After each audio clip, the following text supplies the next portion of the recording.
শুধুমাত্র ঢাকার 2 সিটি কর্পোরেশনের হকারদের থেকে আদায়কৃত চাঁদার পরিমাণ বছরে 2160 কোটি টাকা। সারা দেশে দুর্ঘটনায় নিহতদের 44%ই পথচারী। আসসালামু আলাইকুম। ফুটপাত শব্দটি শুনলেই আমাদের মনে চলে আসে প্রধান সড়কের পাশে নির্দিষ্ট বাঁধানো পথ, যে পথ দিয়ে খুব সহজেই মানুষ চলাচল করতে পারে। কিন্তু বাংলাদেশের ফুটপাতের দিকে তাকালেই দেখা যায় ভিন্ন চিত্র। বাংলাদেশের শহরগুলোর ফুটপাতের দিকে তাকালেই দেখা যায় নানা ধরনের বিকিকিনির স্থায়ী এবং অস্থায়ী দোকান। রাজধানীর ফুটপাতগুলো যেন চাঁদাবাজির হাট বাজার। একটি শহর হাঁটার জন্য কত উপযুক্ত তা নির্ভর করে সেই শহরে কতটুকু ফুটপাত নির্মিত হয়েছে এবং তার গুণগত মান কেমন সে বিষয়গুলোর উপর। ঢাকায় 2600 কিলোমিটার ফুটপাতের প্রয়োজন, কিন্তু তার বিপরীতে ঢাকায় রয়েছে মাত্র 515 কিলোমিটার ফুটপাত। এর মধ্যেও বেশিরভাগ ফুটপাত এবড়ো থেবড়ো, ভাঙাচোরা অথবা খোলা নর্দমা ও ম্যানহোলে ভর্তি। এ শহরের মোট যাতায়াতের 19.6% মানুষই পায়ে হেঁটে এবং ঢাকা মেট্রোপলিটন এলাকায় এই হার 37.2%। ফুটপাত মানেই সারি সারি হকার। ঢাকার ফুটপাতগুলো দীর্ঘদিন ধরে চাঁদাবাজের সিন্ডিকেটের কাছে জিম্মি হয়ে আছে। ঢাকার মানুষ চায় দখলমুক্ত ফুটপাত, যানজট নিরসন এবং জলাবদ্ধতা নিরসন, কিন্তু স্বাধীনতার পর থেকে আজ পর্যন্ত কোনো সরকারই এই তিনটি সমস্যার সমাধান দিতে পারেনি।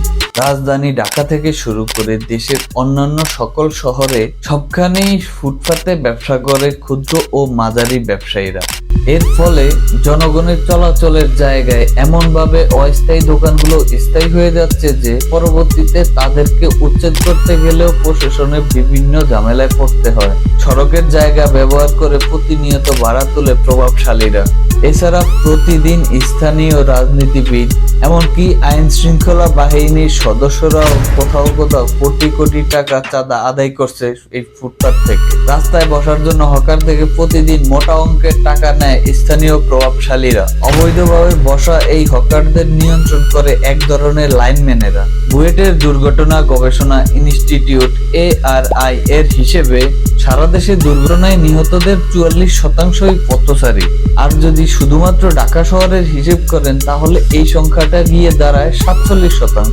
Drug institute of governance and ডেভেলপমেন্টের এক গবেষণা অনুযায়ী শুধুমাত্র ঢাকার 2 সিটি কর্পোরেশনের হকারদের থেকে আদায়কৃত চাঁদার পরিমাণ বছরে 2160 কোটি টাকা। ক্ষমতার অপব্যবহারকারী রাজনীতিবিদ এবং প্রশাসনের অসাধু কিছু লোক সরকারি ক্ষমতার অপব্যবহার করে টাকার বিনিময়ে ফুটপাতে হকারদের টিকিয়ে রাখছে। সাধারণ পথচারীদের চলাচলে কতটা ভোগান্তি হয় তা যেন দেখার কেউ নেই। যারা সাধারণ মানুষের জানমালের নিরাপত্তা দিবে এবং চলাচলের সুযোগ করে দিবে, সরকারের কাছে শপথ বাক্য পাঠ করে আসে, তারাই সাধারণ মানুষের চলাচলের রাস্তা ভাড়া দিয়ে অবৈধভাবে চাঁদা তুলে খাচ্ছে।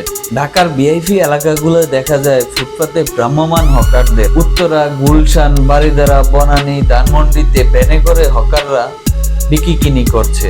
এখন প্রশ্ন হলো ফুটপাত কার? ফুটপাত পথচারীর নাকি হকারদের? কিন্তু দীর্ঘদিন যাবৎ আমরা দেখছি ফুটপাত হকারদের দখলে। পথচারী চলাচল নির্বিঘ্ন করতে এবং যানজট নিরসন করতে ঢাকার 2 সিটি কর্পোরেশন মাঝে মাঝে বিভিন্ন উচ্ছেদ অভিযান চালায়, কিন্তু কোনো লাভ নেই। অভিযানের কিছুক্ষণ পর আবার ফুটপাত দখল হয়ে যাচ্ছে হকারদের দ্বারা। এজন্য দখলদার আর উচ্ছেদকারীদের লুকোচুরি খেলা।